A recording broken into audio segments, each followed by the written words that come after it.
Well, another metal detecting video. What you see here behind me is the new crazy thing I've gotten myself into, probably the biggest adventure I've been involved in so far. I bought this abandoned house in the United States and I'm going to turn it into 6 apartments for short and long-term rentals. I'm putting a big part of my savings and my effort into this, and well, I'm going to explain to you right now why I'm doing it.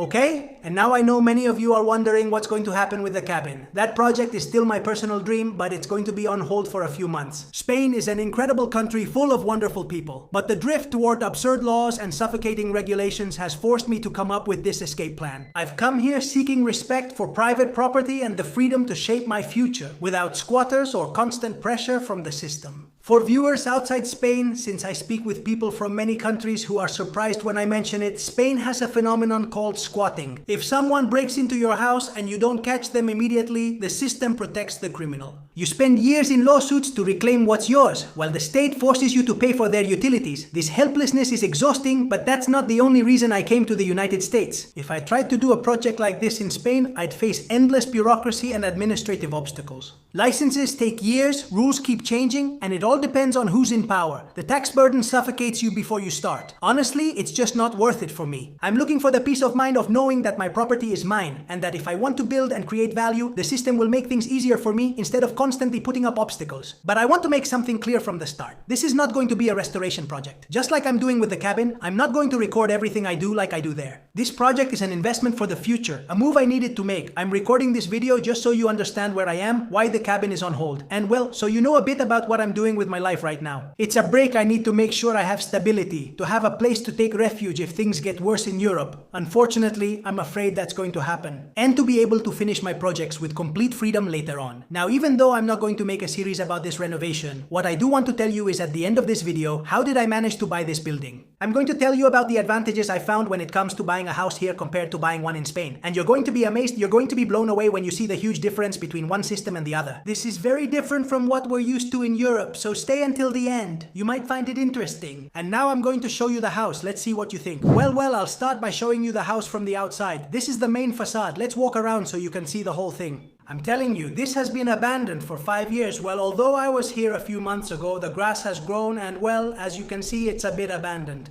This would be the entrance door to one of the apartments. That would be another entrance door to a storage room that I'm planning to make. And over here,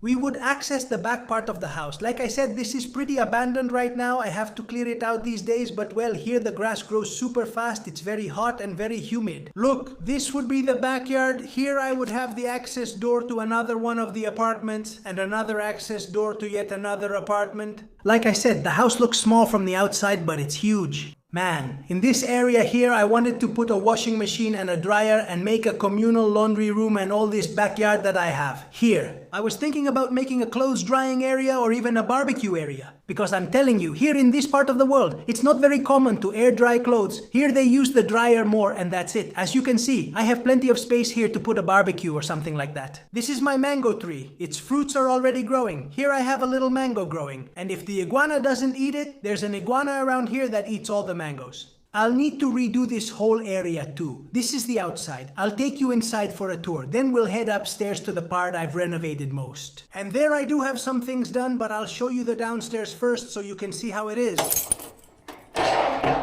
Alright.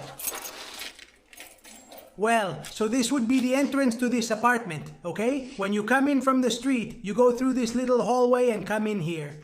Well, I'm thinking maybe I'll bring the light. I'm going to go upstairs to get the light. I'll show it to you now. Now, I do have electricity, but what I don't have are light bulbs. There aren't any bulbs in any of the sockets. But anyway, you see, this would be the first apartment. Here, this type of shutter is very common. Well, this is a window. This handle is broken. I have to change it. But anyway, this opens. So I'm going to leave it open so it's better.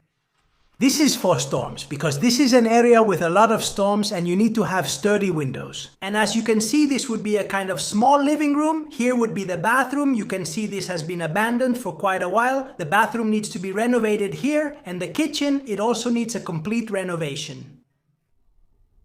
This might be another room, I'm not sure, and this other one could be another room as well.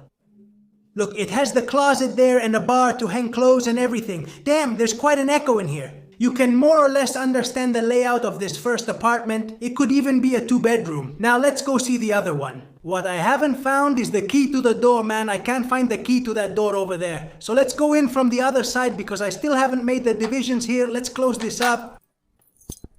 I can't find the key to this one or that one, so let's go in from the other side instead.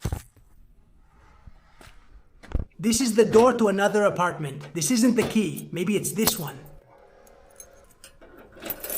This is a bunch of keys, man. It's not even normal. Okay, there we go.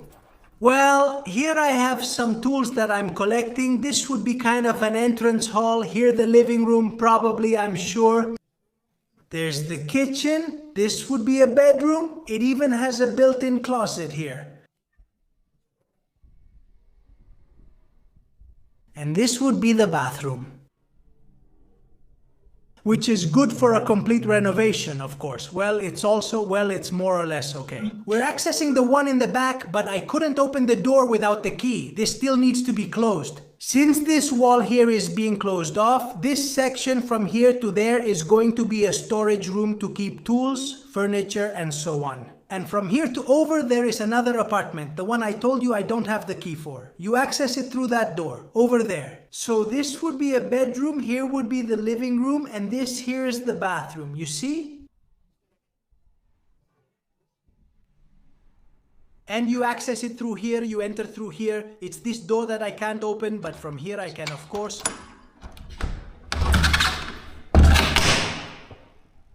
To the patio. See? Okay, so we've already seen the downstairs. Now I'll see if I can show you the upstairs, if I can manage to close this. As you can see, this type of window is used throughout the building and is typical for this area. Let's go upstairs and I'll show you what's left. Well, to get to the second floor, it's through these stairs here, but they'll need to be repaired because they're pretty messed up. You can see the guy who installed them didn't fill them with enough cement and now the tiles are breaking. This fence has already been repaired, although it needs another coat of paint. And what if we keep going up here?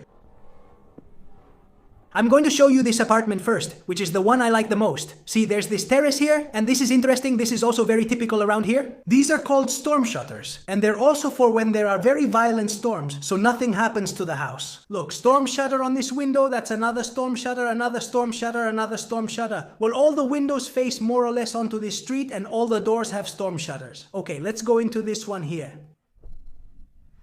This is the entrance to another apartment which is already partly renovated, likely along with the one in the back. These are the most finished ones I have and I'm living here. Take a look. I have quite a few leaks here. The ceilings are made of concrete. I have a leak there, another one there, and another one over there, and well, quite a few more throughout the rest of the ceiling. It's something I want to fix this week. I have to get up there and seal it. I have the products here to seal the roof and make it like new again. But anyway, as you can see, I've bought quite a few tools. I have this table that Luis gave me, chairs that Luis gave me, and some tools that I think were lent to me. I have my food there, tiles. Well, this would be the living room. That door is going outside because it's extra. We already have this door to access this apartment. There would be another window there. Here the kitchen would go in an L shape, so the fridge here and a small dining area here. Through here you would access the bedroom, which is where I'm living right now. See, I'm here, sleeping on this inflatable mattress. I have another one of these tables there that Luis gave me with the computer, a couple of fans for the heat, and that's it. For now, I'm managing more or less. And well, this wall still needs to be finished because that's the other apartment I'm going to show you now. And this would be the bathroom. Wait, I'll get the light again because you can't see anything. Let's see, that's better, see?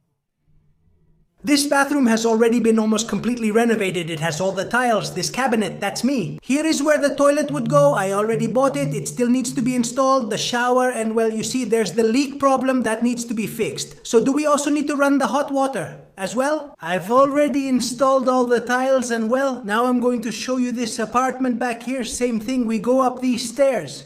This has been newly done here. Before this fence was closed, there was this ledge here. What has been done is to expand this and this fence has been put up. And now there's a passage through here.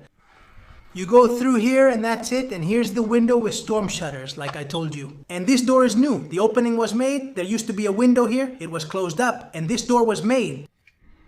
This is the entrance to this apartment. You see, you come in through here, there's a small living room, the kitchen over there, and this would be the bathroom, which is also almost completely renovated. Here is the bathroom I'm using right now. I have a toilet, I have a sink, water there, and this is the shower I'm using right now. You see, I have my soap there, my shampoo, and look, there must also be some leaks, right? I'm telling you, I hope to fix it this week. And the room in this apartment is here. Look, you can see it over here. And this would be the room. See, it has a space here for a closet. And they've put in this window because this room didn't have a window, at least so that some light and air can come in here so it can be ventilated. Okay, I only have one apartment left that I need to go outside again to access, so let's go this way.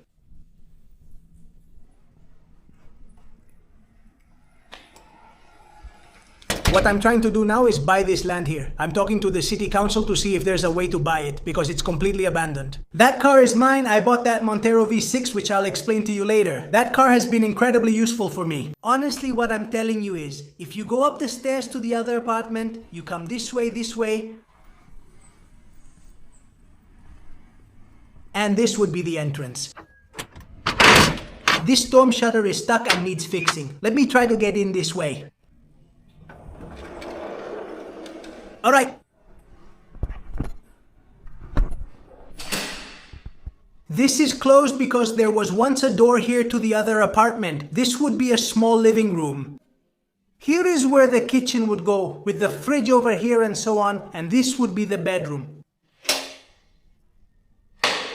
Here is the bathroom, the only one that needs to be built from scratch, including a shower and more. This window is new since there wasn't one here before. It was taken from the other apartment and installed. These windows may also need repairs. They're also halfway done, you see? For example, this one is missing the thing to raise and lower it, but well, there's work to do, but I think something nice can come out of this. I hope so. Okay, and now as I promised you at the beginning of the video, I'm going to try to explain the administrative advantages I've had by starting this project here. Compared to Spain, the first thing was setting up my own company. Here, I set up a limited liability company. One of my main goals with this project is to obtain an investor visa in the United States, and this step was essential for that. A limited liability company is a limited liability company, while in Spain, creating a company is a nightmare that takes you weeks. Here, I created my company online in just a few minutes. Everything is simple, with no excessive fees or paperwork. The company is ready before you start. I was already able to buy this property in the company's name, and that's when you realize the real difference. When I bought this property, I didn't have to pay a single dollar in taxes. In Spain, the government takes 10% just to let you buy, even with the growing housing crisis. Here, you pay the price you negotiate. Everything is handled quickly by a lawyer without notaries or waiting. The system is so efficient that even small tasks are much easier. As I mentioned, I bought the Mitsubishi Montero parked at the entrance to get around. It's a V6 gasoline. Something almost impossible for me to have in Spain due to strict regulations, labels, and high fuel prices. Here, with low fuel taxes, it's actually affordable. Transferring the title from the seller to my company was very easy, all through a mobile app with no transfer fees. I haven't paid any taxes for transferring the vehicle, the house, or anything. No need to wait in line at the Department of Motor Vehicles, no appointments, no agencies or anything. The owner just transferred the title to me with the app and that was it. The respect for private property here is absolute. There's a tax here called CRIM, similar to Spain's Impuesto sobre Bienes Inmuebles. But if you have a house in your name and it's your main residence, you don't pay any taxes. I mean, in Spain you always pay Impuesto sobre Bienes Inmuebles, but here the owner is protected. Also, in this state where I am, there are some tax advantages that I'm still exploring. But again, let me tell you, I'll repeat it, the United States is not a perfect country. It's far from it. It has flaws and negatives, but for this investment and what I need now, it works for me. I feel like I've moved from a system that punished progress to one that makes things easier. Lastly, I know I told you I wasn't going to do a series of renovations about this property because, well, it's not relevant. And that's what the cabin series is for. But I was just thinking about it now while I was showing it to you. I could occasionally upload update videos for channel members who support me, so they can see more about the project's progress. If you feel like becoming members, you'll really help me a lot with all the expenses. And at the same time, I'll keep you updated on how this adventure is going for me. And that's all. I hope you liked this video, or at least found it interesting. I want to thank all the friends I have here who are helping me get through all of this. You already know who you are, and that's it. See you next Friday.